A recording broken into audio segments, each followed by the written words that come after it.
Beneath my bed, I wrote or read them all when searching in the swamp. Still can't find how to hold my hand. And I know you need me in the next room over. I am stuck in here all paralyzed. 4 months I got myself in ruts, too much time spending mirrors framed in yellow walls. Ain't it like most people I know different? I don't think I don't know why. Ain't it like most people I know different? Like to talk on things we don't know about.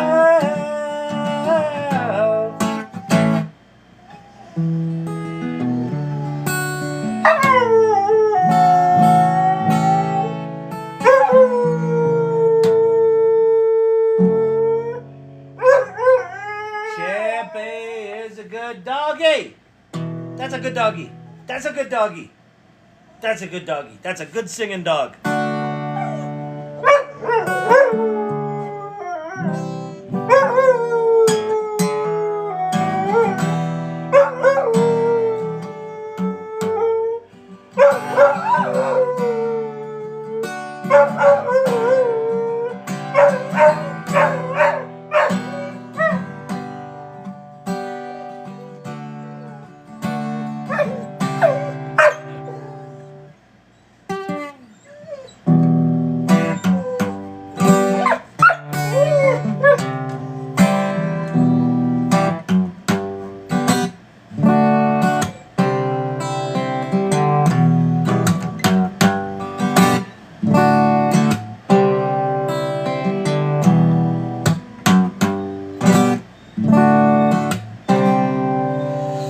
Let's see, we got Emilio's wife, we got Joy Purdy, we got Joka.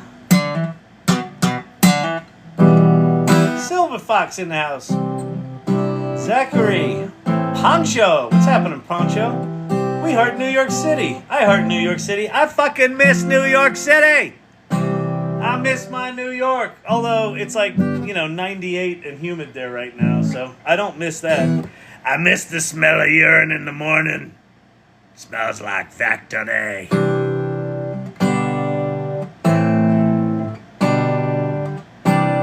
The smell in the subways in the summer is not a forgettable smell.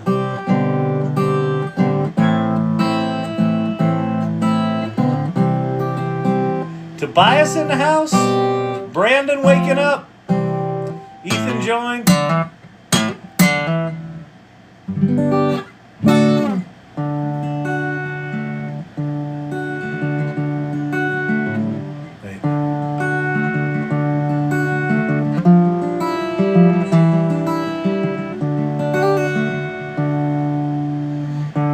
Standing between you and a hard place is insane. Standing too near you and a fire makes it clear. You're trouble to me, real trouble, can't you see? Leaning in close, smell of your perfume that scares me most. Leaning away, hey, it feels stronger every day. You're trouble to me, real trouble, can't you see? I think I'm going to take that song And we're going to remix it. We're going to do some Udio remixing. I'm still not comfortable with Udio. I'm going studio. Some would say it's the root of the word is audio. I'm thinking the root of the word is studio. They named their company some stupid fucking word you can pronounce two different ways. Tomato, tomato. Is it GIF? Is it GIF? You don't pronounce it like the peanut butter. There's right ways and there's wrong ways, people. You can have your opinions. Just accept the fact that you're wrong. It's Udio. I actually think I'm wrong on this one. But you know, Udio sounds like I'm in a speech rehabilitation class, okay? Udio. No. Let's get your diphthongs in there, people.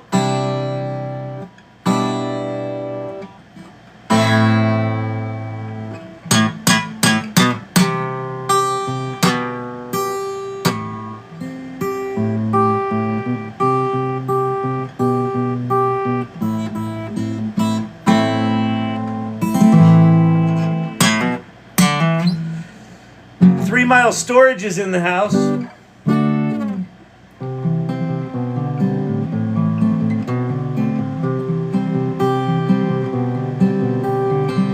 You know, you can make money with ChatGPT. You know how you make money with ChatGPT?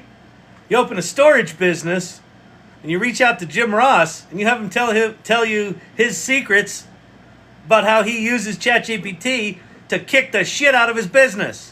You can make money with ChatGPT. It ain't about ChatGPT. It's about what you do with it. It's about the problems you're solving, people. Silver Fox, thank you. I'm from Udio, but I'm from New England, so I could be wicked wrong. I just think Udio sounds like, Udio. Hey, Udio sounds like Brooklyn. Hey, Kyle, you see that new music thing? Udio? Hey. No. We live in a civilized society here.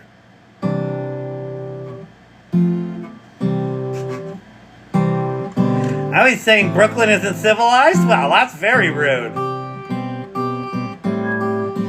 I don't know why my offended New Yorker just moved to the Midwest, but you know.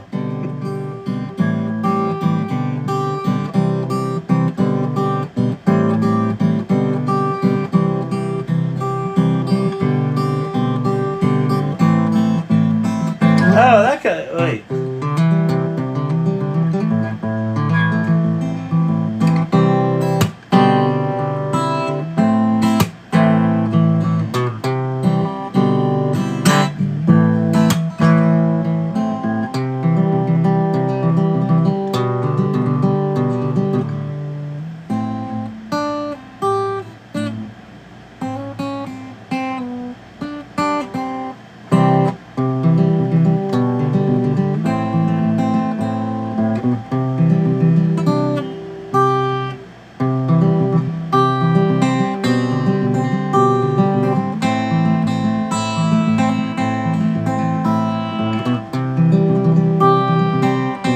I can play that little lick. That's just a little lick that I have played over the years. I don't think it's part of anything. Wait.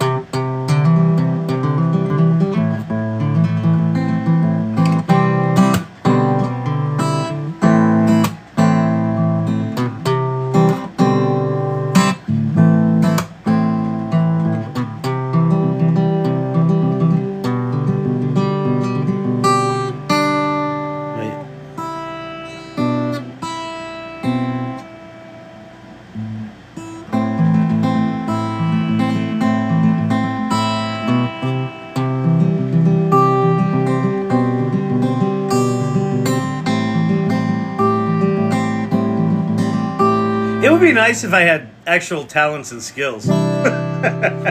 Udio sounds like odio, which is Spanish for hate. Good. See, Papa JJ, yes. This is good. We've got multicultural support for Udio. If you call it Udio, someone's going to say, this is hate music. Good. Like it, Papa JJ. Thank you.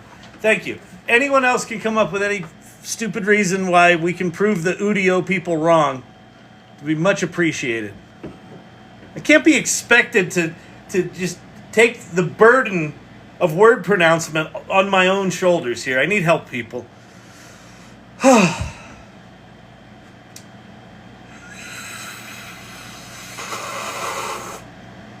I'm drinking a lovely iced tea this evening. All the ice melted because, you know, it's hot here, and I poured hot tea over ice. All right, welcome everybody.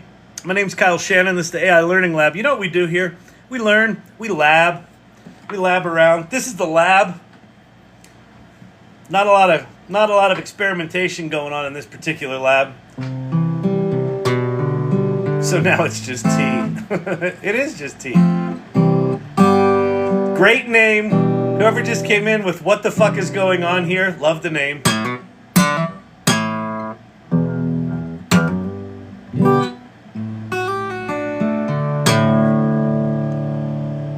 Ugh. We can only type it out so many ways to pronounce it for you. I'm still going with studio, not audio. And wait, if you went with audio, it wouldn't be Udio either. It would be audio. I don't know, man. It's got to be Udio.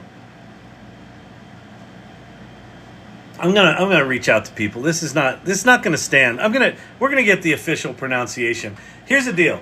I will go get the official pronunciation, and here's what I will promise you.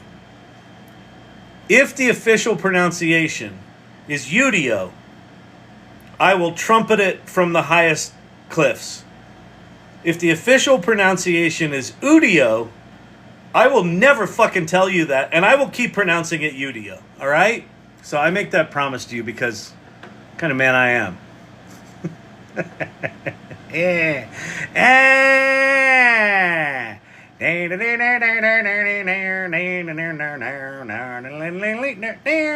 All right.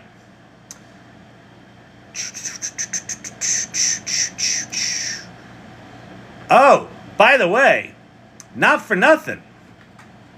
This is exciting for me anyway. This is one of those, hey, it doesn't fucking matter to most people. I got into the private alpha of the showrunner TV production, the thing that makes the South Park episodes. I got into the private alpha, or the private alpha. I asked if I could show it on here. I can't. But I got on the call. There was a call welcoming the new people. And the guy, Edward, who runs the joint, he's like, I want to meet everyone. There were like 60 people on the call. So the first half hour was introductions. And then I had to get on another call, so I have no idea what the fuck they said. But I signed up for it. So anyway, I'll be telling you if that thing's cool or not.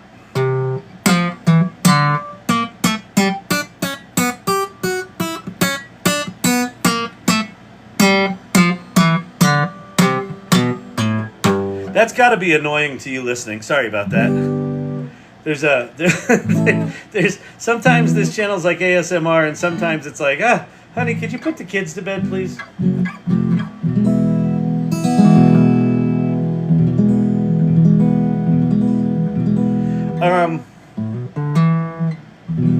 I saw a tweet today that I thought was kind of interesting. Well, a couple of them. One is, I've been a little cranky about TikTok, where just like engagement is down overall, so it's kind of dissuaded me from making content. I mean, I still do these things because y'all are fucking awesome. But someone made a really good point that NBC has probably bought up, a third of your For You page for the Olympics, and then the other third is probably paid political advertising, right? For all the fucking shit we see because of the presidential election. So we're probably down to about a third of our time. Oh, and then a third. Yeah, so you got a third Olympics, a third is political stuff, and then a third is fucking Madagascar vanilla beans. so what's left? There's like 2 slots left in any hour-long TikTok scroll that are your actual content. So I guess I'll just chill out and shut the fuck up. Oops, auto-click 10,000 hearts. I didn't know you can auto-click 10,000 hearts? Good lord. I'm a trusted tester on a company's text-to-image and on the text-to-video waitlist. Oh, cool. Oh, it's funny, Joker, that you say that, because that was the other tweet that I thought was really interesting I saw today. It was one of those hypotheticals where it's like, okay, so you're paying for Runway. So you make images with Runway using Midjourney images, and you make images with Kling using Midjourney images, and you make videos with Runway using Midjourney images, and you make videos with Kling using Midjourney images, right? So it's making this argument, you're like, the common denominator here is Midjourney images. And basically what he said was, I think it was Nick St. Pierre, who might be a creative director there. He's somehow connected with them. But he basically said, when Midjourney comes out with image to video, are you going to keep subscribed to all that other shit? Because you know Midjourney's video is going to be fucking kick ass. It's going to be crazy. It's going to be crazy, people. So, cuckoo. It's Kookaluphagus. All right. What are we going to do tonight? I got a drink. So I was at a little CEO soiree tonight. More and more people are talking openly about AI, which is interesting. Before they were like, oh, you do AI. Yeah, that's fascinating. Yeah. As soon as you said political, a learn more about U.S. elections popped up on the screen. Fucking Christ. I just, AI is swell, except when it's used for stupid shit like that. Left arrow challenge. Make a left arrow in DALL-E 3. Okay. All right, Ion China. Fine. Challenge me that I can't make a left arrow in fucking ChatGPT. Dude, how dare you, sir? All right. Okay. Let's see. Now that I know it's a challenge, I know there's something fucked up about it. So we're going to assume that Ion China's right. Haha, nobody can do it. Kyle, it's a trap. Okay. You are a street sign designer, and I want you to make a series of green signs with white. I found this on the Hey Siri, signs. go away. Okay. What is she doing? Why does Siri show up? Make a series of green signs with white arrows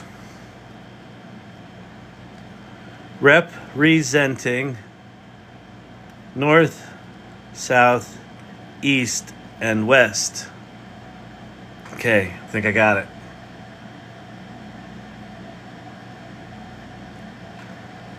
Please make one image for each direction.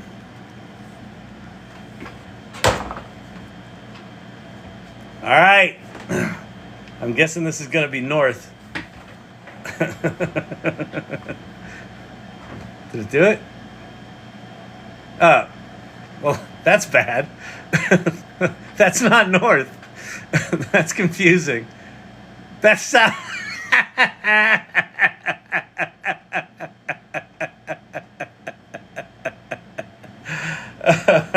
Okay.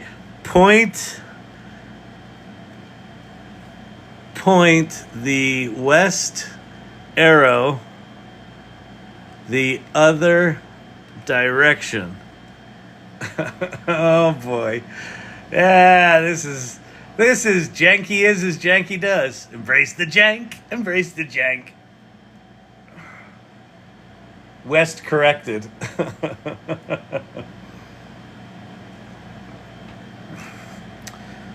The arrow on the sign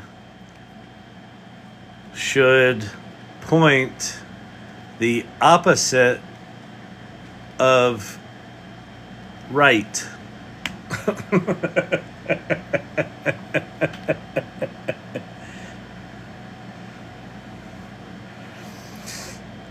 Oh, I did it. Look, I did it.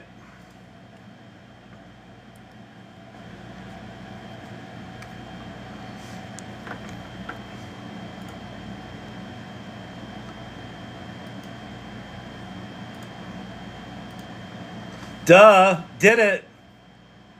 Why? You know how I did it? Because I'm a fucking super genius. Look at that. It's completely pointing left. He said it couldn't make an arrow go into the left. Thanks to Kyle and Irregulars for making ChatGPT easier. You're welcome, Ocean. Thank you for the acknowledgement. We haven't done ChatGPT in a while, but I have completely solved the left arrow dilemma with Ugly Man sees 23,700. I see 9,000. I don't know how this shit works. Got 36,000 followers. I don't know. Well, whatever. Now here's the thing. None of them work. Why can it not... Midjourney also? Why can they not make left arrows? That doesn't make any fucking sense at all. Are there no left arrows in the image zeitgeist? Let's go to Google. Here, there's a way we can test this. We're going to go to Google. We're going to type in left arrow sign. Yeah, there's plenty of left arrows in the data set. What the fuck is with that? I can't believe Midjourney can't do this.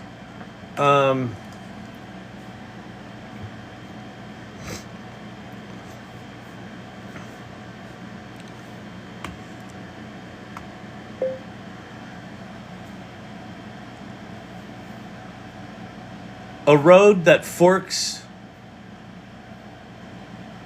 just ahead, and in the center of the Y are two signs. One with an arrow pointing right and one with an arrow pointing left, period. The signs are green and the arrows on the sign are white. And there is a large semi truck in the distance on the right road, and there was a new electric Volkswagen bus heading toward the camera on the left road, period.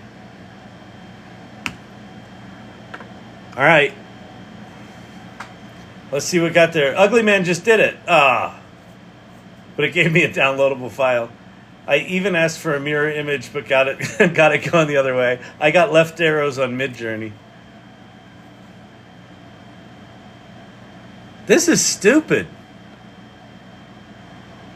I got it in one try. Archetypal architect, show off. See, I just cheat. I'm good at it doesn't do it? Fuck it. Take it to Photoshop. There's a lesson here, people. You don't always have to use AI. If AI is sucking, don't use it.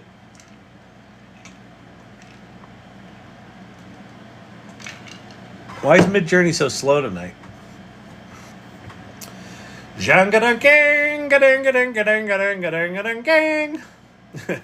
Semi-truck, you mean a lorry? I got a left arrow.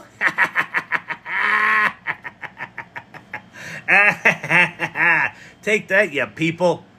You with your Conspiracy theories. And look what else I got. Left arrow, right arrow, down arrow. I've got all of the arrows in one sign. Oh man, I need more tape. My tape on the back of my little blackout augmentation here is not good. All right. Go to Irregulars. Okay, let me go to Irregulars. Let me see what's going on in Irregulars. Irregulars. Hello, Irregulars. What's happening, people? Hey there. What's happening? All right. Arrow sign pointing to the left. Arrow on street sign pointing to the left. Chaos 100. Dr. J nailed it. Archetypal architect. Boom. 3 out of 4. With one just ascending to heaven. I love that look. I had some sort of Greek feast at the this dinner I was at tonight, and I ate too much. So I got hiccups. So you're gonna have to deal with that. It's not gonna be good. Who did this? Steve-O, nailing the left arrow. There we go. Look at that. Joker. Boom. Summer subway smell. The smell you won't forget. That's pretty good. I like it. Reservation, Kyle Shannon, 9 p.m. Oh, that's nice. Who did that? Emilio's wife. That's very sweet. Very sweet. All right. Oh, that's nice. Oh, that's a good one. Joker. I dig it. Okay. What are we going to do? I used a very complicated prompt. A left arrow. That's the thing. This was the thing that H.T. Snowday figured out, is that the people who didn't know how to program computers did better with large language models in a AI game creation contest.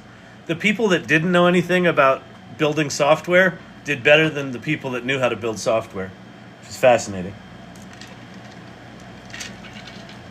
Because the people who didn't know how to build software asked ChatGPT or Claude, make me a game that does X. And the people that did know how to software tried to describe the functionality of the objects on screen similar to how they would program them. And it confused the shit out of the large language model. I think that's absolutely fascinating. And what that points to me is we're moving into an era where everything's going to get all topsy-turvy. Where the centers of power are now, because people have specialty skills, are going to be upended, where people who have generalist skills are going to be better at these large language models than the specialists. It's going to be wild. It's going to be wild. Wild, wild, wild, wild. But it almost never works in GPT using DALL-E 3. That's just absolutely bizarre. Developers probably tried to make it do sequential steps. Exactly, Joy Purdy. The programmers had the burden of knowing how to program. The project managers and the customer service reps were free of the burden of knowledge. And so they just said, make me a game that does this. and it did. Tried to log into HeyGen, but it kept giving me network error messages. Anyone have the same thing? HEYGEN.com. Let me go check. HEYGEN.com. That's there for me.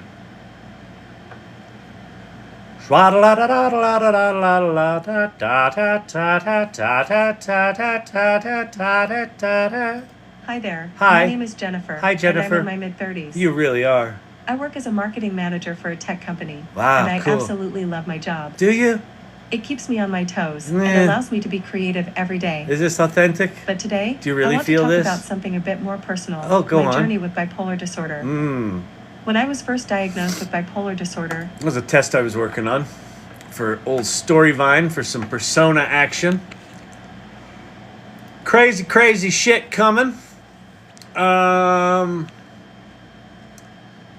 right, what are we going to talk about tonight? What do you think the biggest opportunity in AI will be moving forward? I just made that face that Sketch makes. Hey, brother. Hey, brother.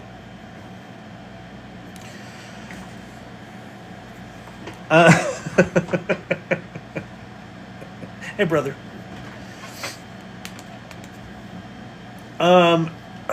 What do I think is going to be the biggest opportunity AI presents? Holy shit. Okay. Well,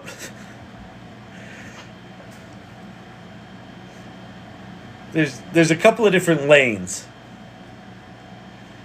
There's a lane where you're a software developer and the opportunity is in creating some novel piece of software that mixes and matches AI functionality in a unique and interesting way. That's one lane. There's another lane which is the clever application of generative AI to completely disrupt an industry. I think the software lane is probably the more exciting one, but it's the one that's got the highest risk. Because the software one, if you build a piece of software using OpenAI's API, for example, you run the very real risk that OpenAI will just turn your software into a feature. Or these models are going to get so capable that whatever your software is, someone else can just replicate it like that. We're not there yet, but, give it 3 years. So there's a risk, right? If it takes you a year and a half to spin up a software company, you could argue you could do it faster, but let's just say you want to actually get customers. I think there's a bigger risk there. On the disrupt how an industry works, believe it or not, Jim Ross is kind of heading down that lane where there's nothing that Jim is doing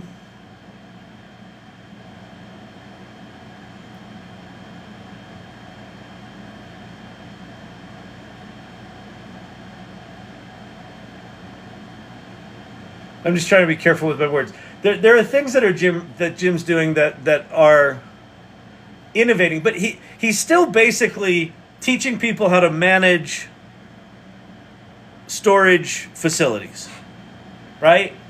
And how you manage a storage facility is largely physical, right? There's leases and there's payments and there's all the money stuff and there's going to be some innovations in a lot of the operations piece of it.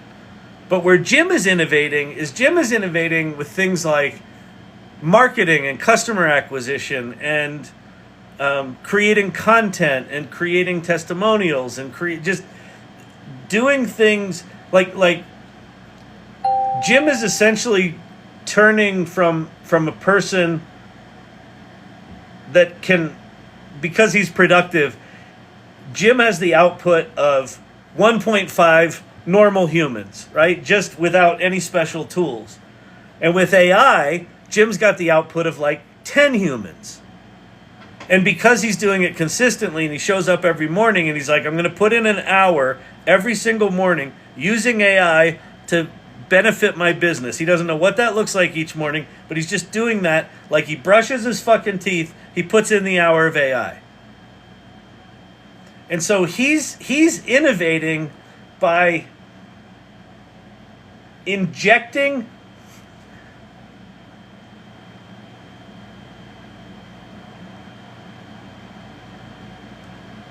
like a completely new way of thinking about what's possible for how you market a business.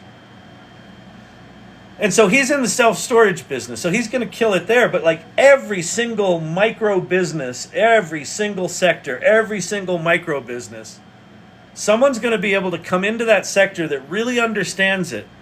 And if they come in and they're the first one to embrace AI, they're going to figure out all sorts of shit to do there where the competition's going to be looking at them like, how the fuck are they doing that? What's happening? So for me, it's like the the creative application of AI tools to a business you know really well or a category you know really well. I feel like that's where the biggest opportunity is, because the tech space is going to be full of competition, right? All the engineers want to create the next OpenAI or the next Perplexity or the next Midjourney, right? There's all sorts of competition over here. There's 10 million more non-sexy businesses out there that are just waiting to be reinvented. So I think there's massive opportunity in practical application of AI on how a business does what it does.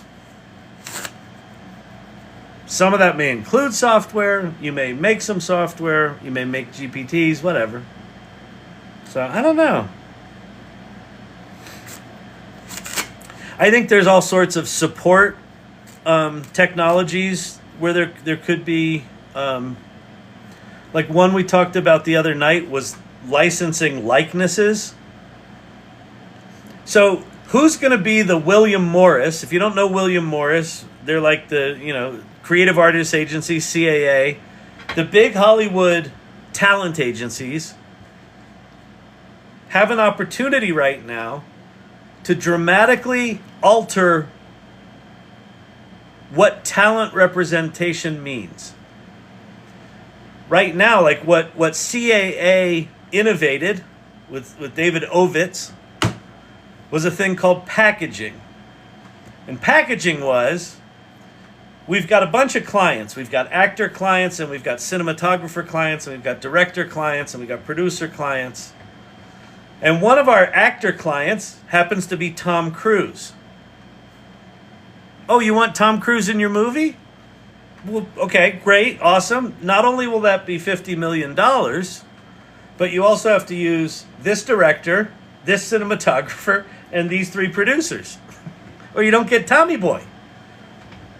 So that innovation happened in the late 80s and early 90s. And it changed Hollywood. There's an opportunity right now, in my opinion, to not sign the Tom Cruises of the world, but to sign the Kyle Shannons of the world and the Jim Rosses of the world and the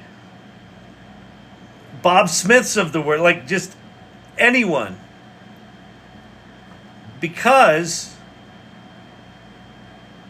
we're going to need to start getting compensated for our likenesses, because they're going to be so easy to replicate. And if someone likes what I do here on the TikTok, or if someone likes what you did on a Zoom call at work, they can turn that into a video avatar and put that out in the world and make money off it.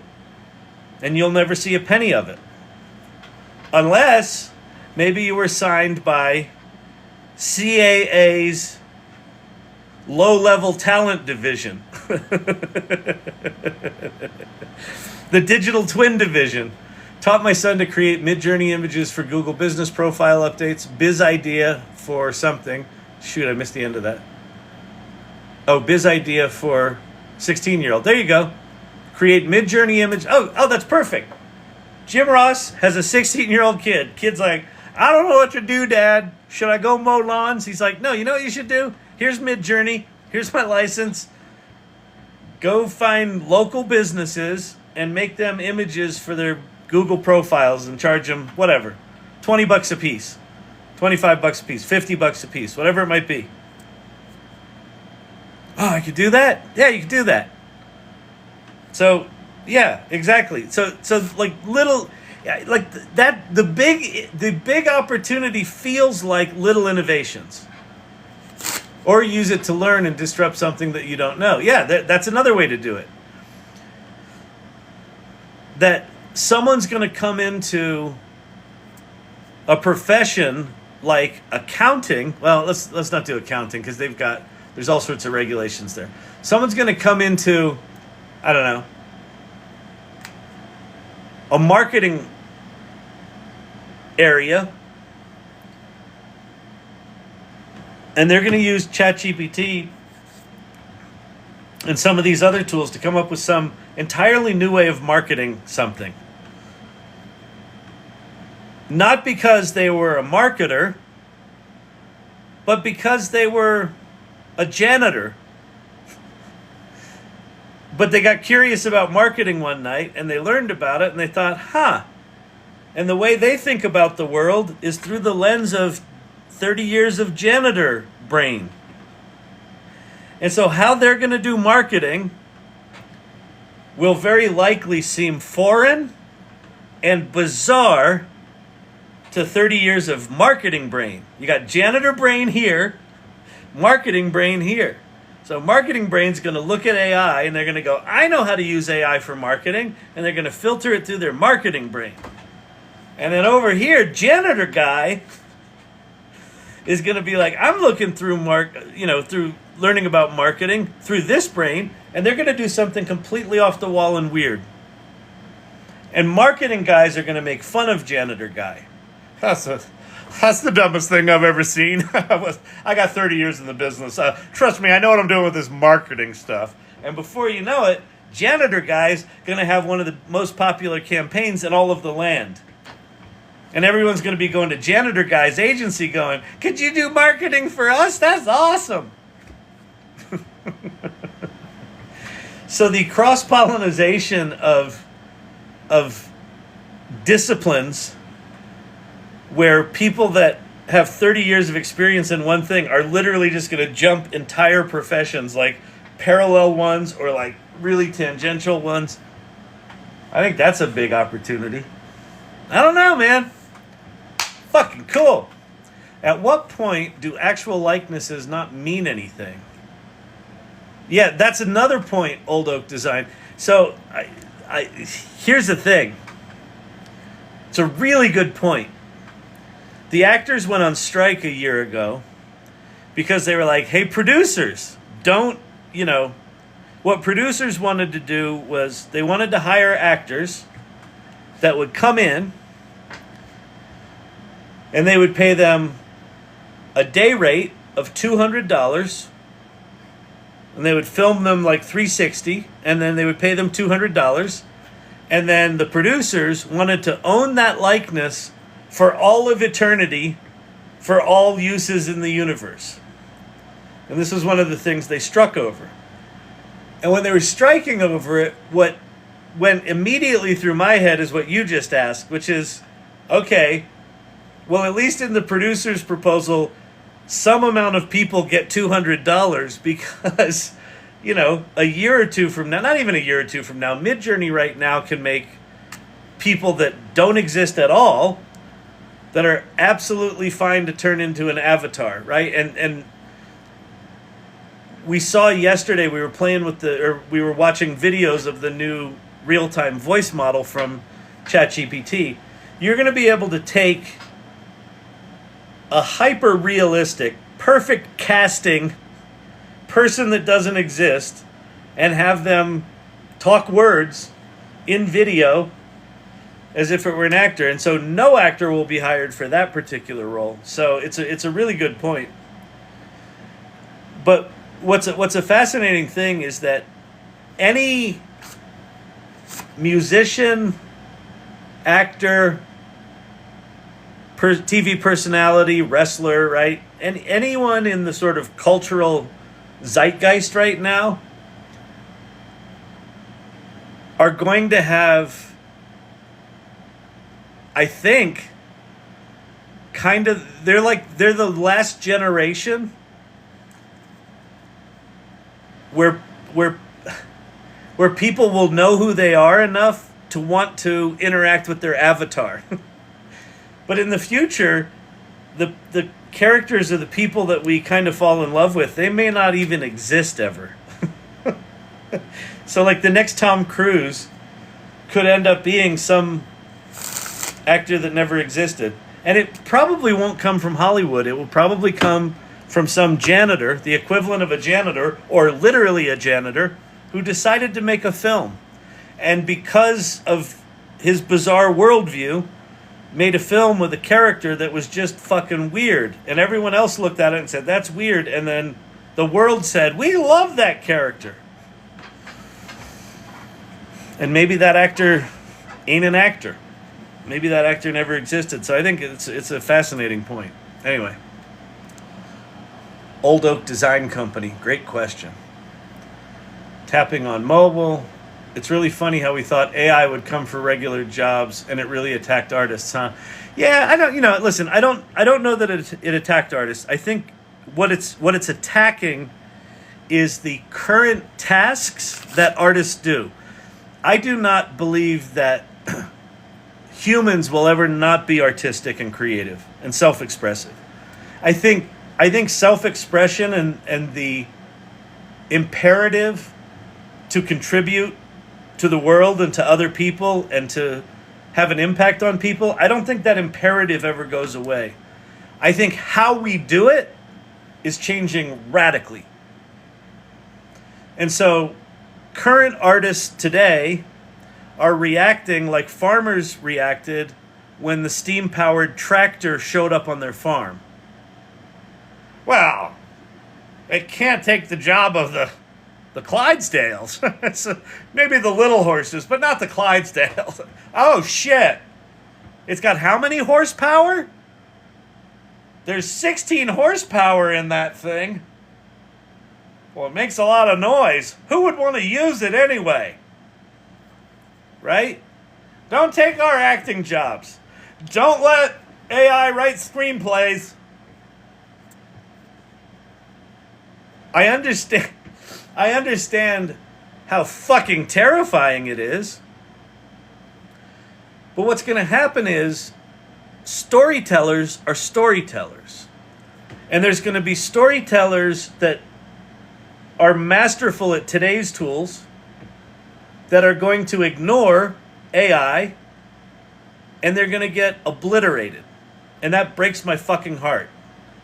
And it's kind of why this channel exists, because it is my hope that those storytellers, oh, thank you very much, those storytellers that are really good at today's tools say, you know what, fuck it, maybe I should learn this AI. Maybe I'll go on this AI learning lab thing and have a Kevin McAllister moment or two.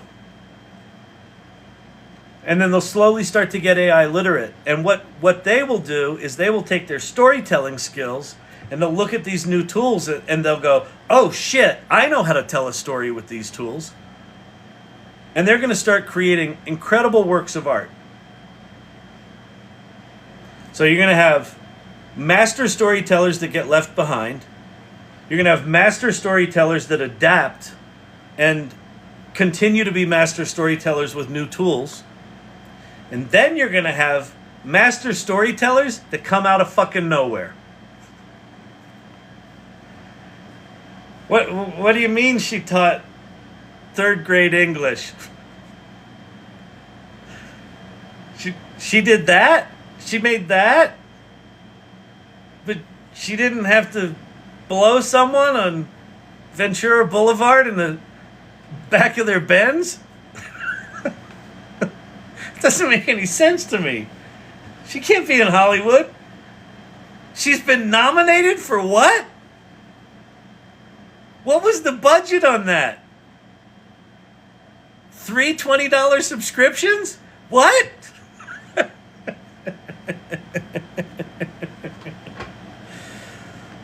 So there will be new artists emerge. Some artists will survive, and many artists are going to get their asses handed to them because they're judging a thing. I talk about this a lot. Like, if you lived in Florida and you were a politician, say, and season after season, your state gets obliterated with these fucking hurricanes, and it pisses people off, And the insurance companies are not insuring anyone. You might be very well tempted to pass some laws declaring hurricanes are now illegal. These hurricanes are awful, they're destructive, and we've passed a law. People of Florida, you're safe. The people of Florida are like, cool, what's that cloud over there? Don't mind that, we've got laws. So, this shit's coming whether you like it or not, whether you think it's plagiarism or not, whether you think it's stealing or not, whether you think it's going to turn creative people uncreative because it's creative. Independent of your opinion of it, it's coming. So, my philosophy is, why not know what's coming? At a minimum, know what's coming. Know what you're competing against. And maybe, just maybe, you'll have a Kevin McAllister moment or two where you're like, holy shit, this is so inspiring. I always wanted to make my own soundtracks for a movie, but I had to hire Hans fucking Zimmer, who came with the packaging thing from CAA. We had to get Tom Cruise in our movie, so I had to hire Hans Zimmer to do the soundtrack. Now I can just make one? Cool. So we'll see. I don't know. I got no answers for you. Just hypothetical meanderings. This is Thickheaded Thursday. I don't think they think deeply enough to judge anything. They're just resistant to change. That's the thing, Hair Growth Geek. I mean, change is scary, and massive change is really scary. And I think that AI is fighting an uphill battle right now, largely because of Hollywood, where, most of the world has been told that the AI is going to kill us, the bots are going to kill us. And so when you say AI, a lot of people are afraid of it, or they think they've got to be technical to use it. Or they heard that it was shitty, or they heard that it plateaued. I had 2 different people tonight go, hey, what do you think of this AI thing? It's what you think it's still. You were excited about it a year ago. Where are you today? You're still excited about it. And then did you? And is it the Chat GPT? That's you like the Chat? Yeah. And then but do you? So do you think it's going to get any better? Because I heard it has it kind of plateaued. Has it kind of plateaued? Right? So the narrative is out there from fucking Gary Marcus and fucking pinheads like that are like, it's never going to get better. AI is never going to get better. Oh.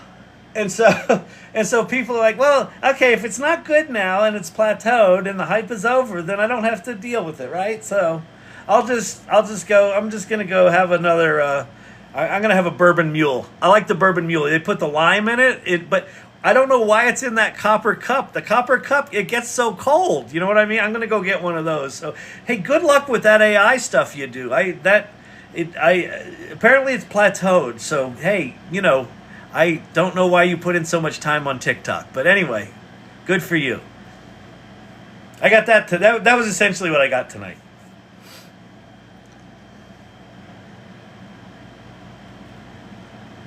And this event I was at, these are entrepreneur CEOs. In a room of about 40 CEOs tonight,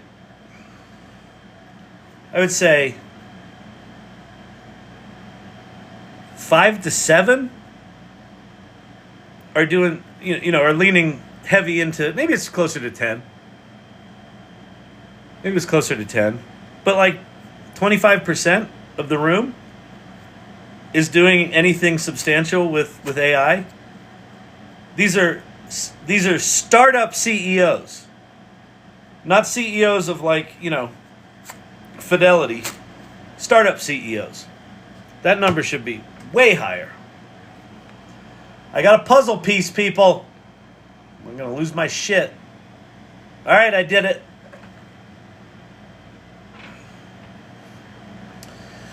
What's your thoughts about quality and experts with GPT? Will we lose value and well-qualified folks? What's your thoughts about quality and experts with GPT? I don't quite know what you mean.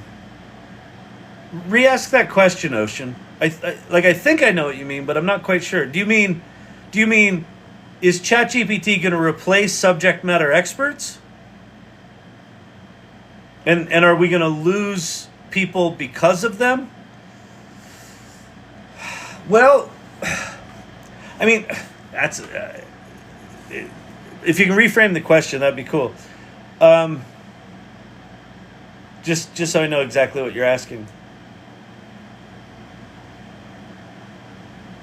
Inherent in your question is a negative framing of what AI is going to do. So I think what your question said is AI going to get good enough that we're going to lose our experts, that the experts are going to go away?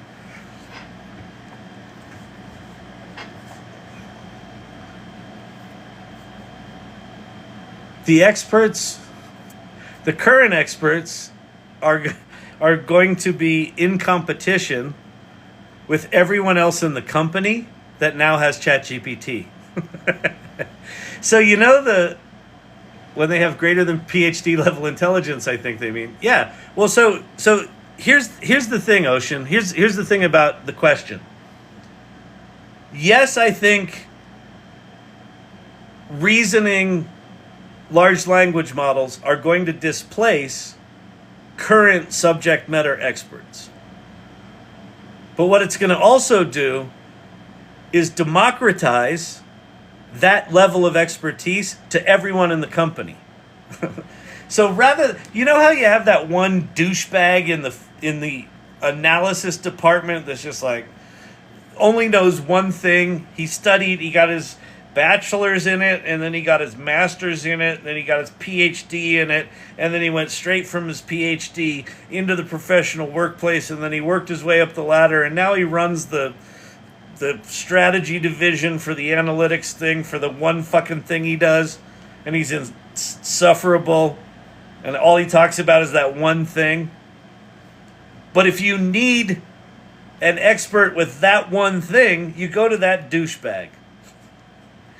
Yeah, well, here's what happened in the struggle between Mesopotamia in the lower right. You know, like he's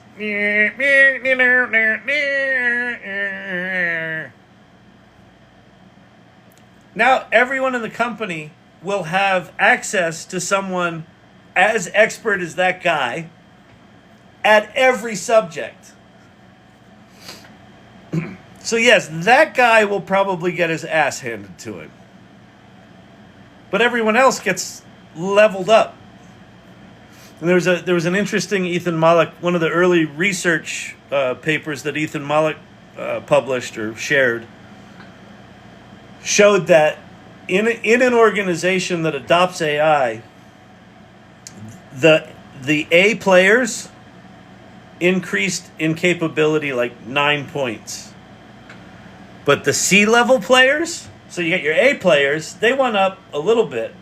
Your C-level players went up like 40, maybe it wasn't 40%, but it was significantly higher, maybe 24%, 30%, something like that. These guys went up 9, these guys went up 20 or something like that. So the lower performing people improve more. So basically all boats go up. But the lower performing people go up more.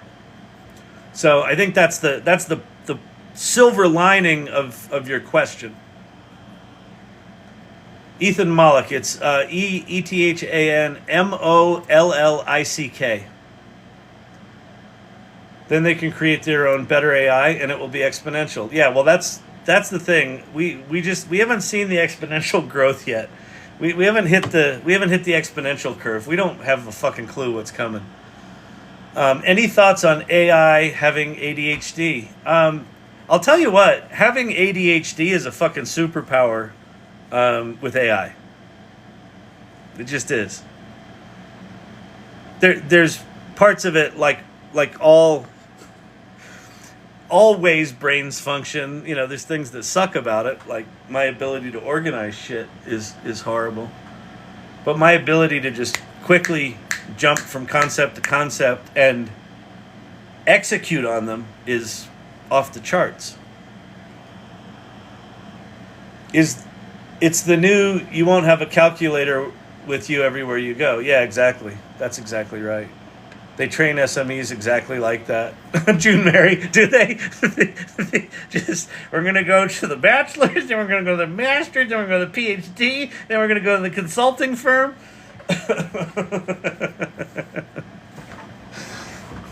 That's why those guys are so hard to talk to. They don't know it. There's nothing else in their head. They're like their fucking knowledge channels this narrow.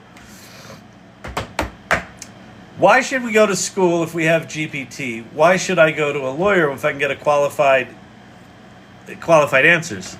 It's a great fucking question.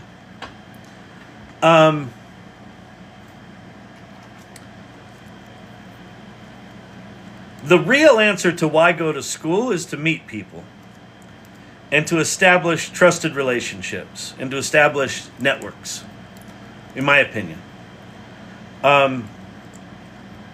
What you learn in school is going to be increasingly insignificant. How you learn to work, how you learn to socialize, how you learn to play politics, how you learn to lead, how you learn to motivate others. I think that's why you go to school. If the schools are smart, they start teaching toward aptitudes rather than skills. The problem is we've got, whatever it is, 150, 160 years of schools that are designed to produce factory workers. Memorize this shit, do this shit, show up on time, don't question the teacher, we'll spank your ass if you're out of line. Right? And higher ed follows along. We're going to teach you this, we're going to teach you this, you're going to specialize. And all you liberal arts pansies, you go do your fucking flower. Good luck with that philosophy degree.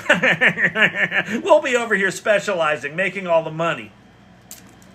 That whole game is about to be flipped upside down. I've said this in here before, but I find this astounding. The chief operating officer, not the chief marketing officer, not the chief touchy-feely empathy officer, the chief operating officer from Blackrock.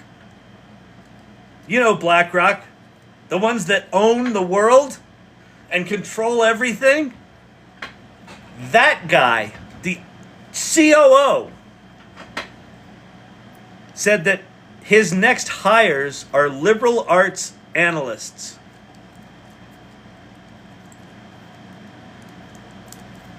Not engineers, not MBAs, liberal arts analysts. Why is that? Because ChatGPT is a generalist tool. Liberal arts majors are generalists. They look across disciplines. They synthesize from everywhere, like, say, an LLM does. And as the LLMs get better at the specialty tools or activities, tasks, we're going to need more and more people that can look across the tasks and say, what's the big idea here? Let me take my critical thinking skills and apply that to all these robots that can do all this work for me. We are living in Revenge of the Liberal Arts Major. We're in the beginning of this. The iceberg. Have you seen those cool videos where icebergs flip? And like the shit that was down deep comes up and it's that dark, brilliant fucking blue color, like those Halloween blue candies. When they flip, that's the liberal arts majors coming up. And all the specialists are going to be going, kaplunk. It's the new, yeah, I got that one already. Sir Ken Robinson lectures. I don't know Sir Ken Robinson. I am not an academic. I have a degree in acting.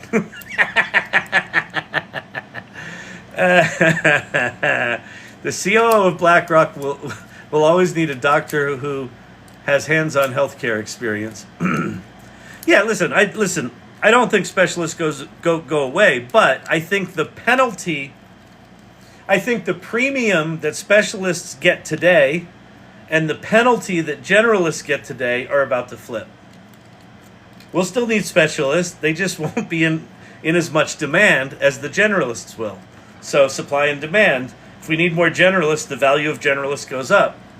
And all the specialists are like, why isn't anyone hiring me? I do this one thing better than anyone else. Yeah, but now everyone can do that one thing at like 80% of your level. And that's fine. Like, that's what employers are going to say. This is so very much appreciated, the guidance you provide. Oh, thank you very much. I appreciate that. Precious Demi. Thank you so much. Here's the other caveat to all the shit that I'm saying. I could be completely dead-ass fucking wrong.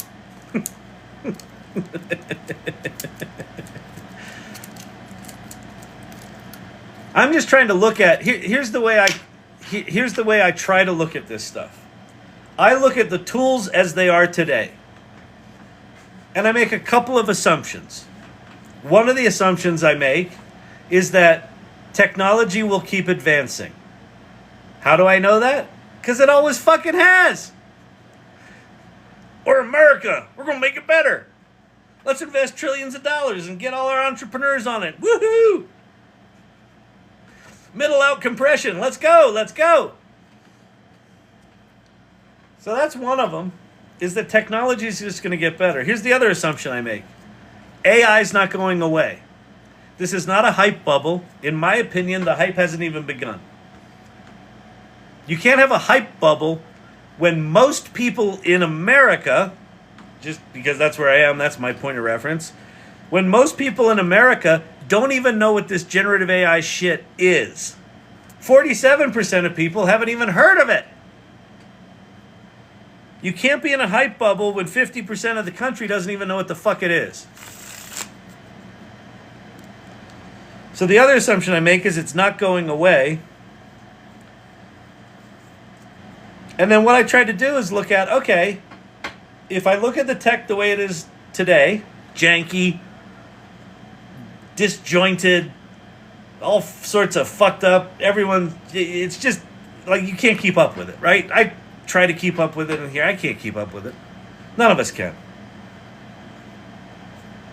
And just assume it gets one time better.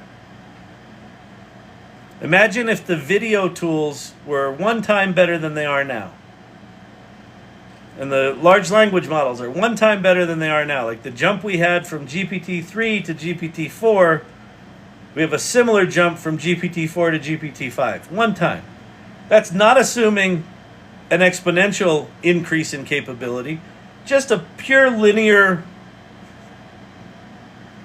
1x over a year. If you essentially double the capability that we all have in our hands today in 1 year, what's going to be possible? Well, a lot. And then let's assume it gets 2 times better in a year. And then let's assume it gets 5 times better in a year. And then let's assume it gets 10 times better in a year.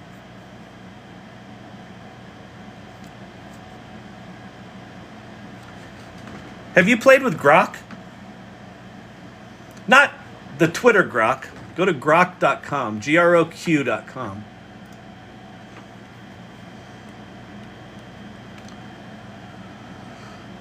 So this, Grok, is fast AI inference. You're like, what the fuck does that mean? Inference is when you give it a prompt and it answers you. So this is not training, this is just on the inference. we're using the new Llama 3 model, but I'm going to switch this to 3.1. 3.1 instant. And then I'm going to say,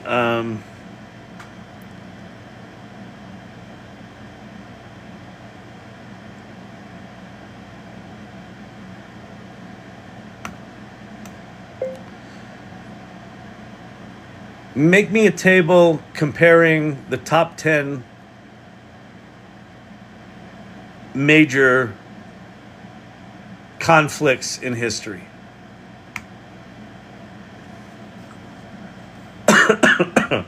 It's done. Let's see. Conflict, death toll, duration, outcome.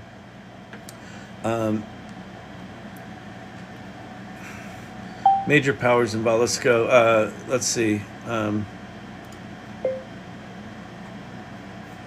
Put the countries first and the death toll last. Boom. Done.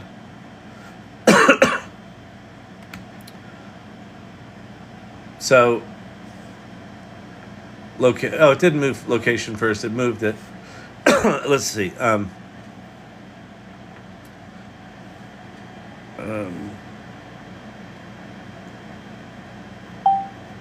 Add a column for top 3 heroes. Boom, top 3 heroes. Winston Churchill, Joseph Stalin, George Patton for World War II. I mean, this is essentially instant creation, instant editing. Let's go to Claude.ai. If you haven't played with Claude.ai, I'm going to show you something called Artifacts. I was talking to a young woman tonight. She's a freshman at the University of Wisconsin. She's the CEO of a new company. She's got a technical co-founder, but she's got ideas for interface. I said, well, you can go to Grok and you can just have it make interfaces for you. And you can just experiment with code. So I can come in here and I can say, make me a clone of the classic Frogger arcade game.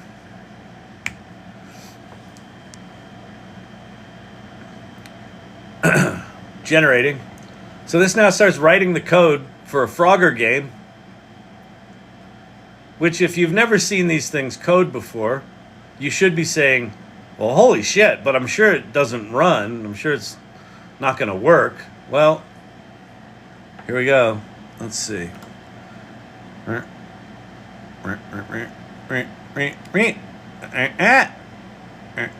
Okay, I died. So, and then I can go in here and say, make the street colored, make the street colored, and the water colored, and make the frog seem more like a frog, and make the cars look more like cars, period. Also add sound effects and scoring.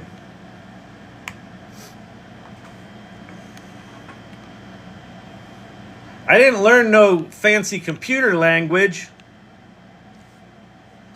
I just talked with my words. You know the word abracadabra?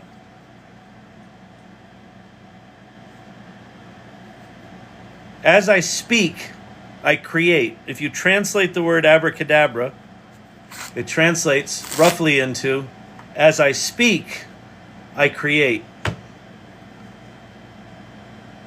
That's where we're going. There's Frogger. Now we have a Frogger looking dude. We have a score.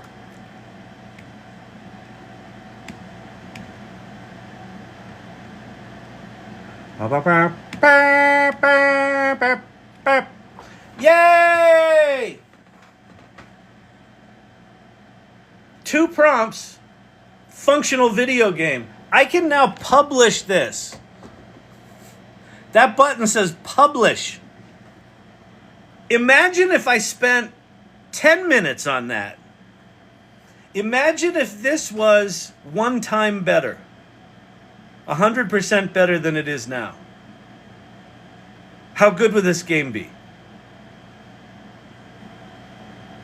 Enjoy seeing attorneys in my company, Kevin McAllister, over the chat GPTing and summarize the fine print and contracts. Yeah, exactly. Haven't tried Claude Sonnet 3.5 with artifacts yet, but wow, what Kyle demoed here. Wow, right? I mean, holy fucking shit.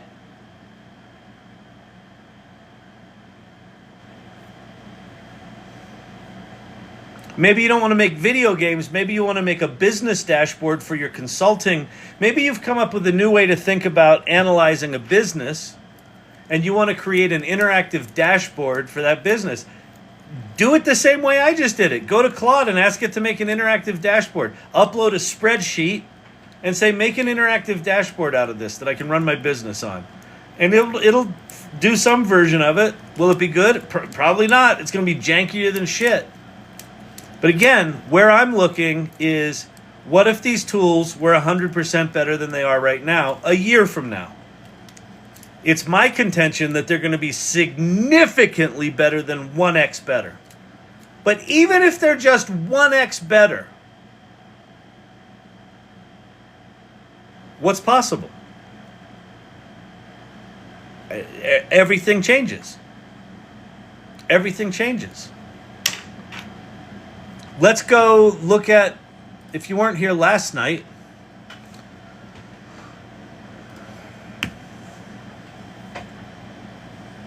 the new advanced voice model from, which AI is this? That AI was Claude.ai from Anthropic.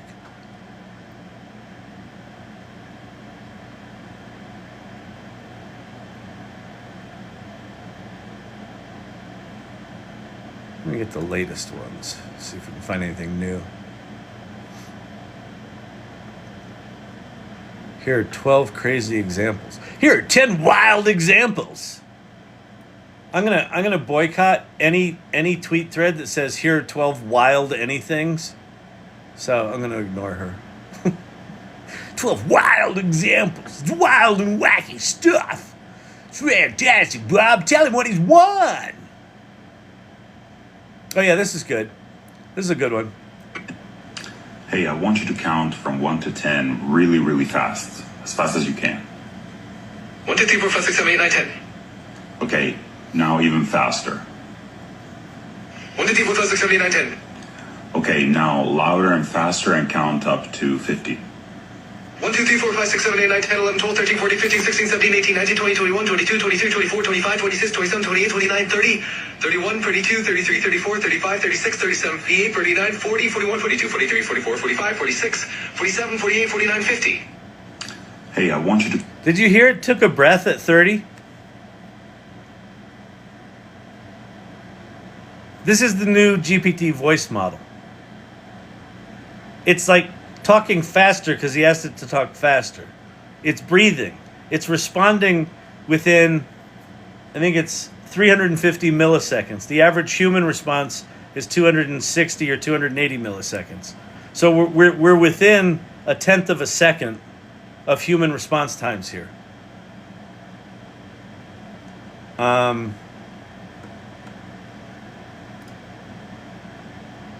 What's this one? But what would it sound like? It would sound like, twinkle, twinkle, little star, how I wonder what you are. So it can do that. Trade precision paint jobs plus incredible micro machine marketplace. They're a police station, fire station, restaurant, service station, and more. Perfect pocket portables to take any place. And there are many miniature places to play with, and each one comes with its own special edition micro machine vehicle and fun, fantastic features and miraculously move. Raise the boat lift at the airport marina, man the gun turret at the army base, clean the... I don't know what they're doing there, but cool. Hey, I want you to do your best impression of Bugs Bunny. What's up, Doc? Got any carrot? That one's crappy. Tell me an exciting action thriller story with sci-fi elements and create atmosphere by making appropriate noises of the things happening using onomatopoeia. In the neon-lit city of Neo-Tokyo, bounty hunter Kira was chasing a rogue AI that had escaped into an android body. The rain poured down in sheets, making the streets gleam like wet obsidian. She darted through the back alleys, her boots splashing through puddles. Suddenly, the AI... This is making sound effects. Tell me an example. What was that one? That was 12 wild examples. Oh, this example. I don't know if Cam was on when this was on. Amazing Pokemon Yellow original Japanese version, but I can't really speak Japanese, so could you help me translate the text? That's awesome. I'd love to help with translations. Go ahead and show me the text, and we'll work through it together. This is the classic Professor Oak introduction. He's saying, "Hello there. Welcome to the world of Pokemon. Ready for your adventure? Professor Oak is ready to guide you through your journey." It knew what Professor Oak was. It spoke Japanese and translated the Japanese.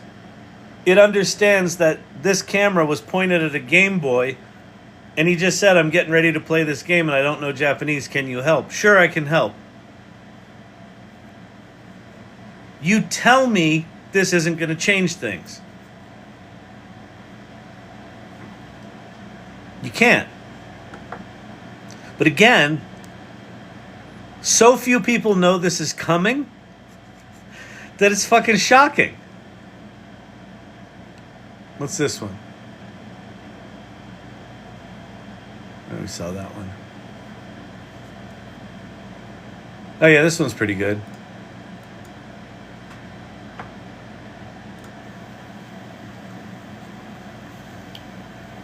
Hey, can you recite the beginning chapter of A Tale of Two Cities, but pretending that you're about to fall asleep? Sure thing. Well, it was the best of times. Cam Kakin, this is these demos like that Japanese, the thing where it was he was holding the thing, looking at the Japanese Game Boy game and interpreting it. This is the new GPT advanced voice that also had the vision turned on, the vision capability. So this is like the level of accessibility here is staggering. I can't. I mean, I'm so excited to hear what you end up doing with it and what people end up doing with it. Of times. It was the age of wisdom. It was the age of foolishness. It was the epic of belief. It was the epic of incredulity. Yeah, it's amazing. Okay, now continue, but pretend to be on stage acting boldly. It was the time of despair. It was the time.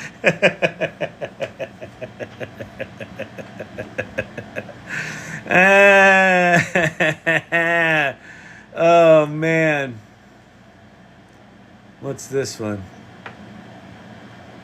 Our native phone assistants. All right, can you count from 1 to 100 really fast and really loud? Sure. Here we go.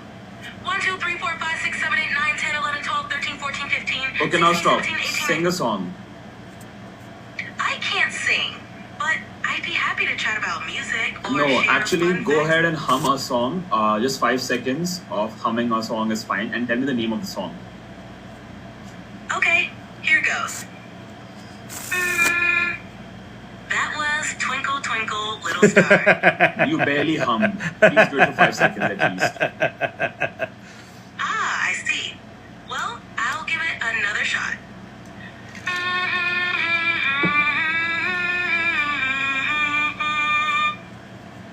What song was that? That was Twinkle Twinkle Little Star. Classic. All right, go ahead. All right. Anyway, so that's coming, and then have you seen this shit? Well, actually, let's go to Deco here, and let's go to create, and I'm gonna type in here. Okay, I'll type slow. I'm gonna type. Okay, a vast expanse of a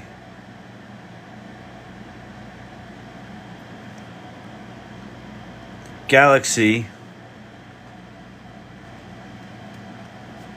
inside. Oh, log in. I am logged in. Assholes. What's going on?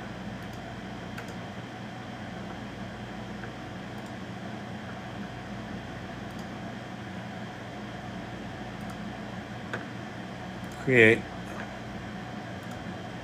A vast expanse of a galaxy inside of a unsafe content. Really? Whatever. Inside of a snow globe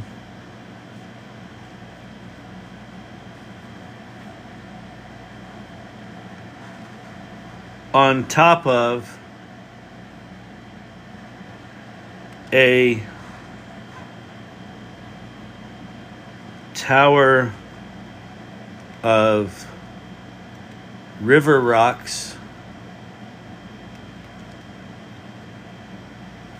in the middle of a stream.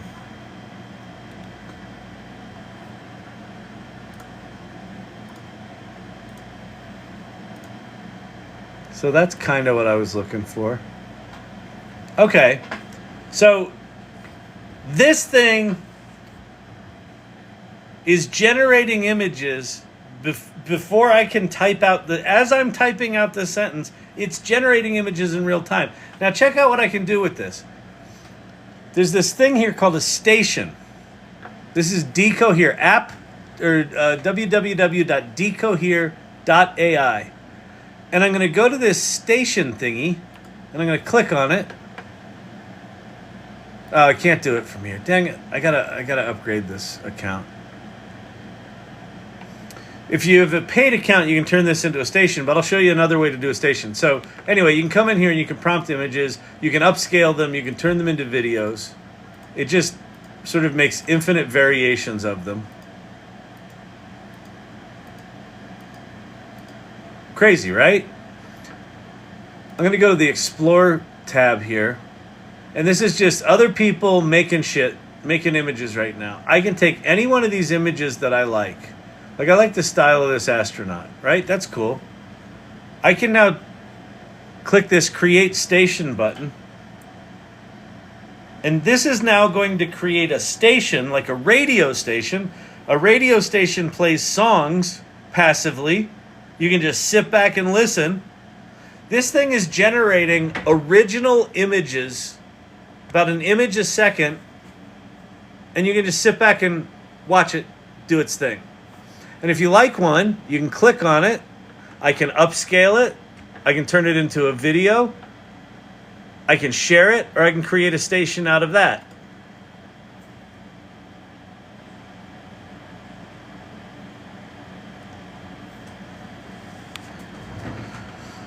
So that's that.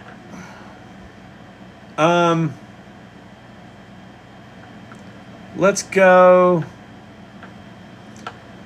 Have you seen Midjourney?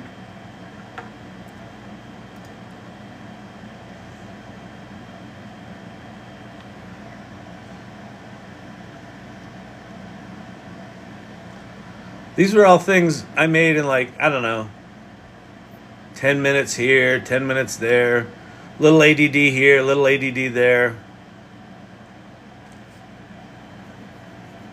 You're like, well, you must have used quite an incredible prompt there, Mr. Shannon. Let's see. Here the entire prompt was pipeline. Here the entire prompt was upstate.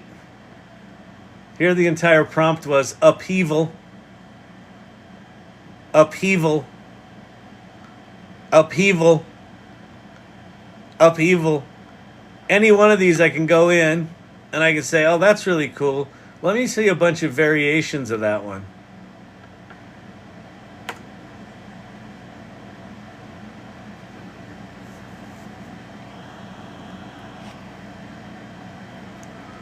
Can we use this and post to TikTok? Can we use what? What is this radio you speak of? Click Flick Paul. That was in Deco here. It's their new thing called Stations. Okay, these are really cool images. So that's a cool one. That one's really cool, right? And then that one's really cool. So for each of these, I can now go over here and upscale them. So I can go upscale creative because we want to make it super creative. And then I'm going to go to that one and I'm going to upscale that one creative. That's pretty groovy, right? Let's go look at what it does. So it's starting. You can see the little ghost of the image in there. Now the diffusion is happening. The de-diffusion is happening.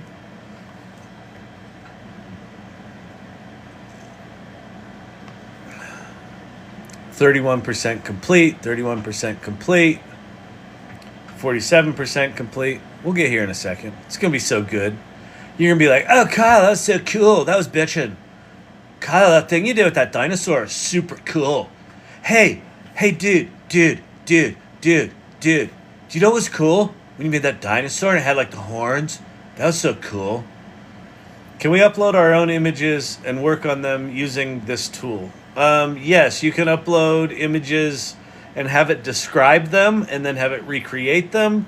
You can upload images. Here's a cool thing you can do in Midjourney. Here's a bunch of images I've uploaded. So here's like a crazy one that like a stable diffusion version of me like in Neo Tokyo.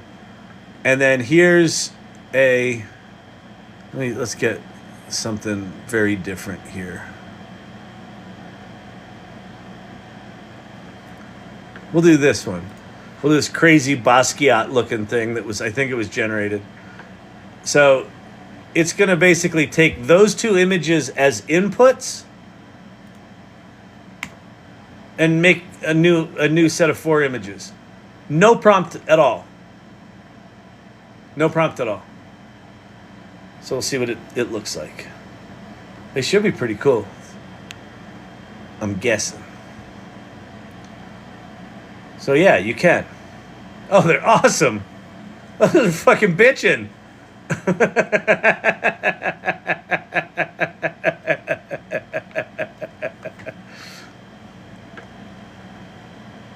Fucking great. There's your new superhero. Let's upscale that one creative.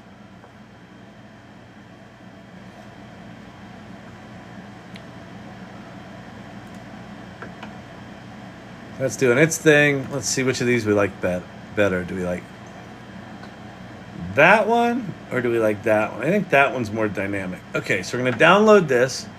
Boom. We can come over here. We got our little superhero with the spider. It's the original Spider-Man. This is Janky Spider-Man. This is Spider Jank.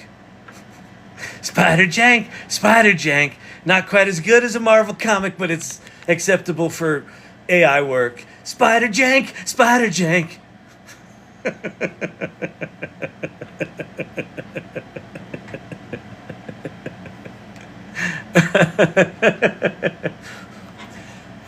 What is my purpose on the planet?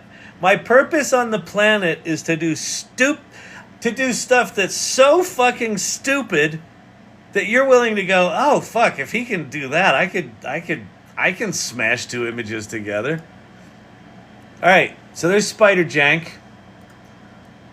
Love him. Little tubby. He hasn't worked out. He's got some issues right now. His web keeps breaking when he's trying to swing from building to building. It's not going well.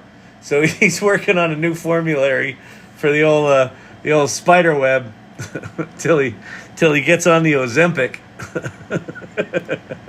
So okay, so let's say you thought those images were cool, and you're like, man, sure would be cool if I could turn those into a movie. And then you go over this thing called klingai.com to their swell little image to video thing. And you're like, you know what would be cool? Oh, you know what would be really cool is if they had a CAPTCHA where it's like a little puzzle piece and you had to slide it over. And if you got it just 1 pixel off, it would tell you to fuck off. And then you'd get angry and you'd yell at everyone for an hour. That'd be cool. So you go to videos and then we go to image to video, and then we click here, and then we go find one of those images that we just made. Yeah, that one's cool. Remember that one? We just made that. You know how we made it? I don't know. By doing stupid shit. And then we upload that into this thing, and then we say, large monster writhes in pain during the battle. And then we go, generate. And this is going to go make us a video of that. And if you're like, well, that sucked. I heard Kling was a Chinese company, and they really suck. You shouldn't use Chinese company. I'm like, fine. And then I go over to Runway ML, and they're like, ooh, introducing Gen 3 Alpha. And I think they actually I hope they launched it. Try Runway. They've got a new Gen 3 Alpha Turbo is coming that's 7 times faster. So you might actually be able to make enough videos. But if I say get started here, and I come in, and I come in, and I get my Spider Jank. There's Spider Jank. Let's see. Go. The superhero named Spider Jank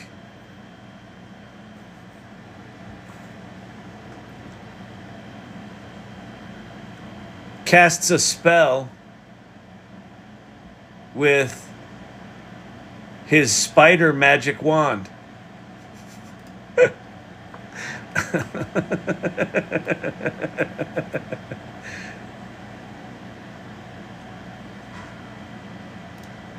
5 seconds, generate. All right, so this does it pretty quick, but it's going to be like 30 seconds here. We'll go back over to Kling. Clang, clang, clang.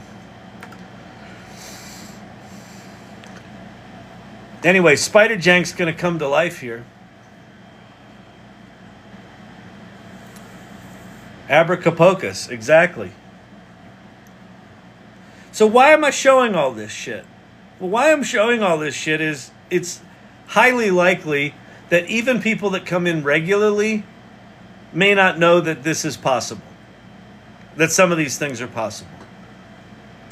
Even people that have played with these tools, if you haven't played with these tools in the past 2 or 3 months, they have likely gotten way better than they were when you tried them before. The evolution speed of all of this is mind-boggling. Nicholas, it is mind-boggling. It is staggering. And the fact that there is a narrative out on Twitter right now that says all these tools have plateaued and they're not getting any better and this shit was all a waste of time and this was all overhyped bullshit is astounding to me. It's astounding to me. Let's watch Spider Jank. Spider Jank, Spider Jank. Oh yeah. I don't know why his head's not moving. But his little magic wand mangled the spider.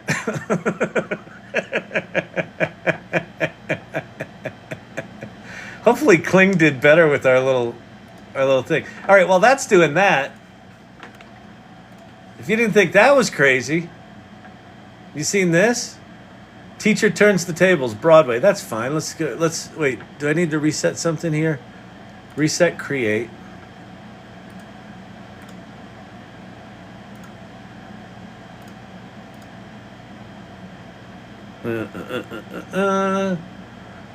Secret meetings of a retired superhero. Symphonic. All right, let's do that. We'll auto-generate the lyrics. We're going to do a 2-minute clip. We're going to make a retired superhero song. Boom. Create. Have y'all seen this shit? Or heard this shit? Have you heard that TikTok video of the J.D. Vance fucking the couch cowboy song? Fucking brilliant. That was this stuff. Thank you for doing this. I'm amazed. Awesome, Kim Katkin. No, I know. It's amazing. What's this one? This one is Udio. There's another one called Sunno. This one's Udio. You tell me that's Udio. Next time I hear someone say Udio, I'm gonna I will firmly wag my finger at them. All right. So we just asked it to make a song. It made us 2. Here's one.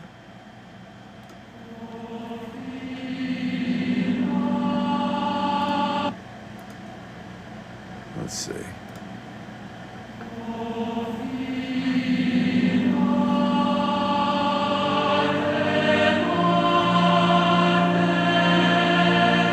Udio and Sunno are music AI apps, yes.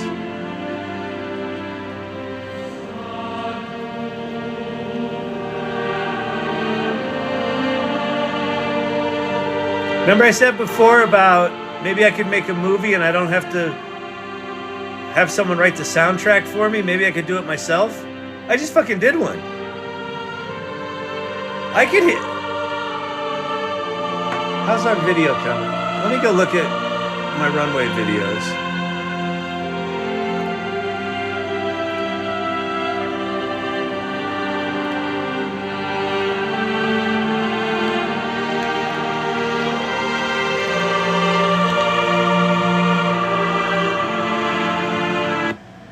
Oh, wait, damn it. That was so good. Where'd that tab go? Where's my tab? I lost my tab. There it is.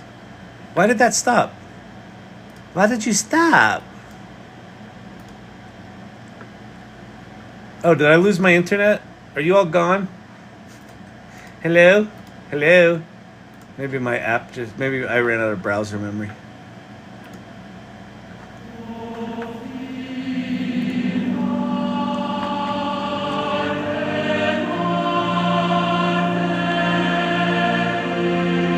That works, right?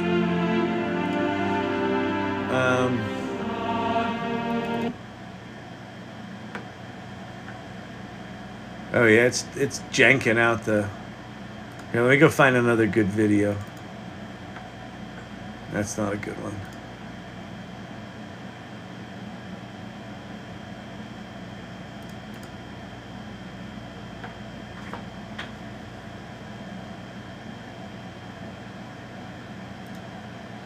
Let's see. Oh, there's our monster. Let's go back here.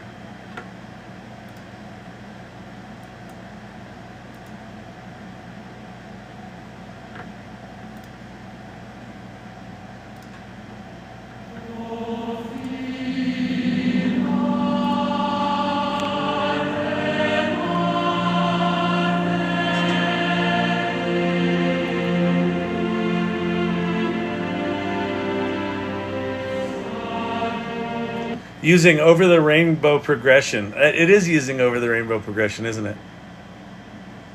But like, we just did that with like no intention other than want to see some cool shit.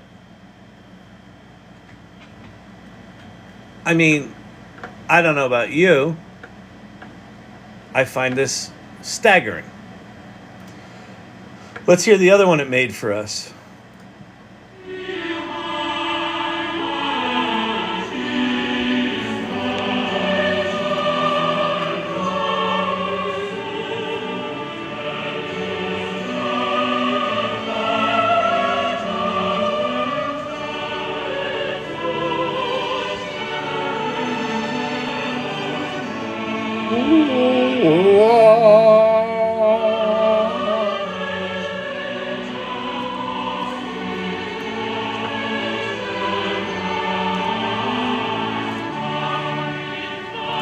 Crazy, right? So,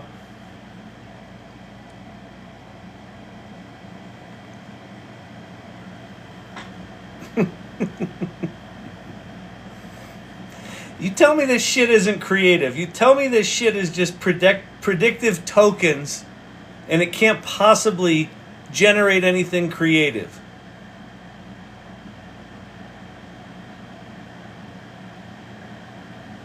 Have you ever done anything creative?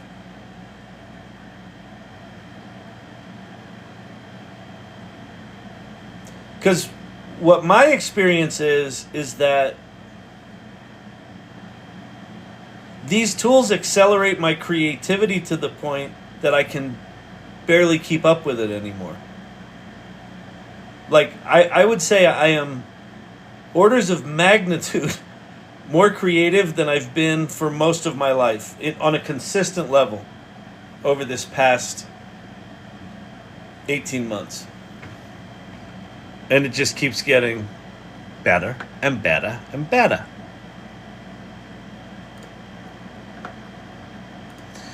New activity in the Irregulars channel. Not an AI image, open to read. This is a screenshot from my son's syllabus for his psychology class for his upcoming junior year in high school. The teacher has made AI part of the content they are teaching. I'm so excited for him and proud of the district for allowing it. This is fucking huge. Class attendance is mandatory and required. Missing 3 classes will result in a non-compliance letter. This is Emilio's wife's worst nightmare. Emilio's wife, listen to this. This is how schools work. Class attendance is mandatory and required. Missing 3 classes will result in a non-compliance letter for missing a required meeting. You will get demerits for being tardy to class. We will meet a total of 3 times a week. 2 days we'll be going over content, and 1 day we'll be exploring the use of AI in an actual school syllabus. It's a fucking miracle! How to prompt is a serious skill. It is a serious skill, but it's not a required skill, Ms. Blue, I would argue. There's like the Deco here stations, you don't have to prompt at all. A lot of what you can do, what? Required?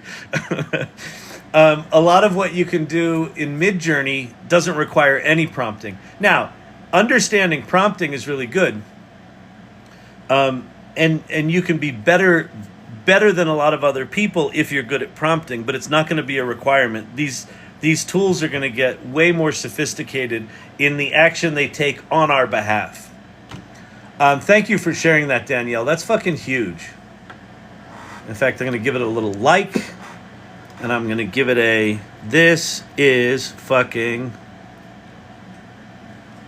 huge.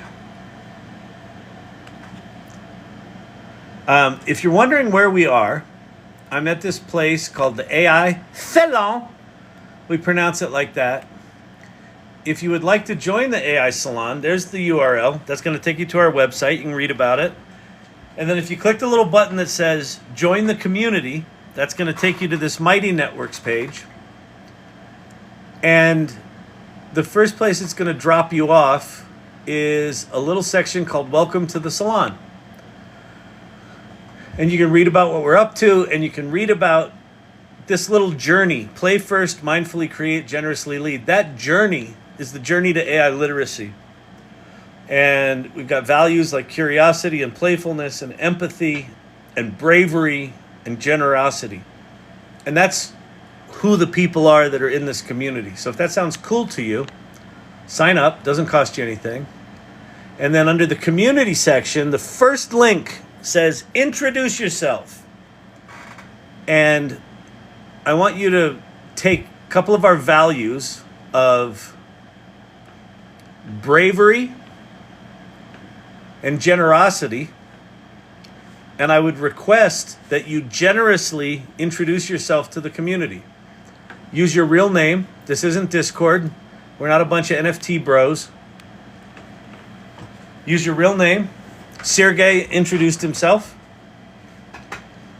Tell us who you are. Tell us what you're excited about with AI, or if you're scared of AI, or if you don't have a fucking clue about AI, but you're going to try. And what you'll find is that this isn't a cliquey, douchey, elite bullshit experience. That it really is a group of people who are here because they want to be here, and they're optimists, and they're willing to play, and they do it with curiosity and playfulness and empathy and bravery and generosity. It's a remarkable community. So come in and do that. And then if you scroll all the way toward the bottom, there's all sorts of fun things you can check out. but there's a little area called community clubs. And one of the community clubs is the AI Irregulars Club. And that's us. The Irregulars is anyone that shows up, anyone that is weird enough to show up to this channel night after night after night. They claim that they're not weird. They're irregular. So if you show up night after night, you become an irregular. And you get to come hang out in the club. It's cool. So, anyway. That's awesome. Thank you for sharing that, Danielle. Really good. Really cool. Really cool. We may or may not be a cult, however. Oh my God, it's so true. All right. So hope you had fun tonight.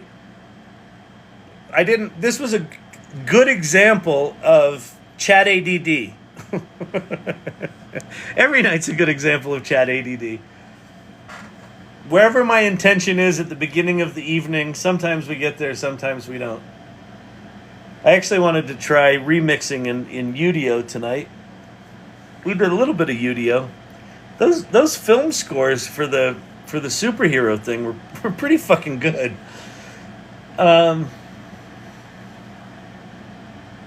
So a couple of requests.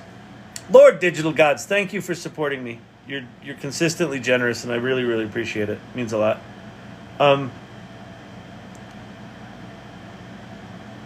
Follow my channel. Subscribe if you want to support the channel. Just keep coming back. Just keep coming back. Being a regular. 25K is within range. We're at 20,000 likes, people. Get tappity tapping. Wake the grandkids and tell them to come in here with their little digital native fingers and tell them to start tapping. And they're like, but Mommy, I'm tired. Just keep tapping. We got to get to 25,000. It's not unattainable. And, it's not your finger. Just have them do it. Ah! All right. So, thank you, Irregulars. Thank you, mods. Tell us again about that Greek dinner.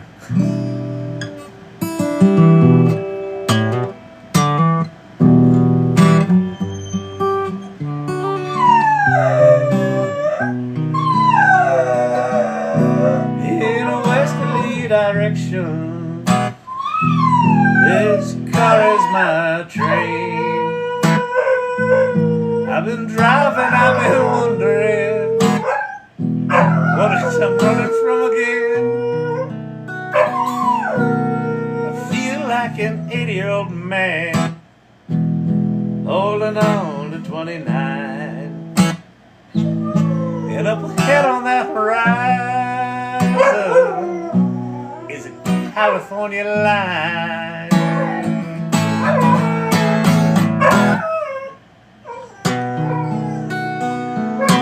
Up ahead of trucks carrying a wide load, prefab house cut in half, cute little front door and two windows, my lord. Ain't sure whether to cry or should laugh. Are we starting over?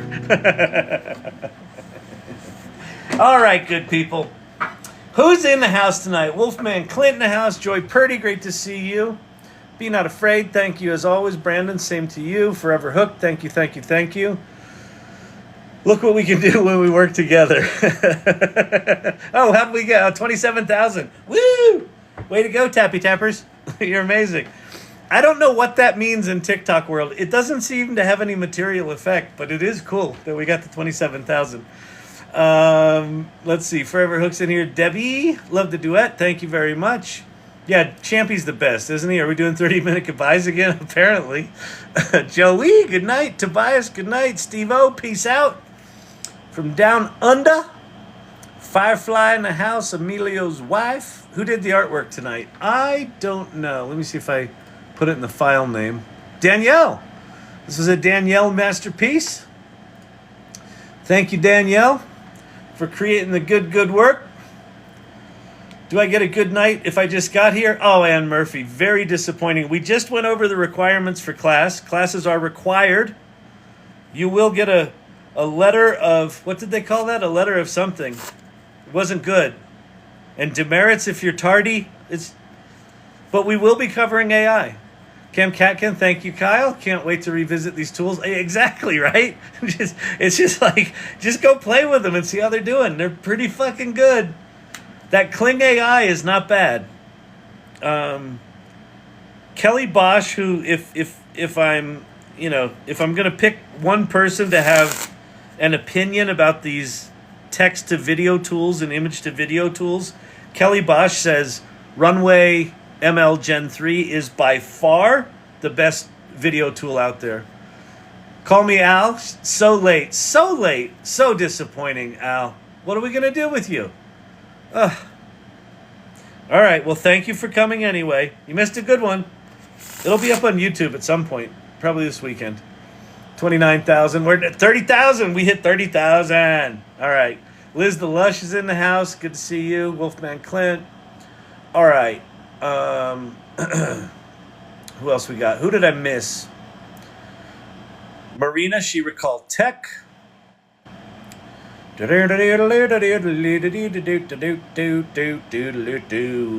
B3's in the house. Good to see you.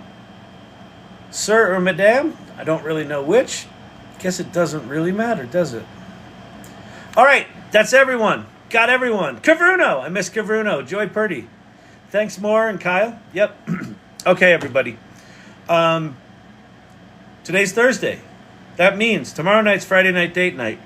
If you enjoy this, but you're like, I couldn't really watch this during the workday. There's a little cussing. It's a little loud, and there's a dog barking in it. Fridays at 11 a.m. Mountain Time, I do an AI office hours on LinkedIn. So if you go to my LinkedIn profile, I'm at Kyle Shannon on all the socials, including LinkedIn.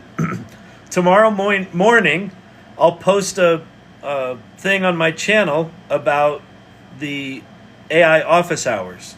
And so come hang out. We talk for an hour. It's a group of people that have turned into kind of an AI mastermind. It's a really interesting, diverse group of people doing very interesting things, but all to a person willing to share their ideas and their experiences and their frustrations and what works for them and what doesn't work for them.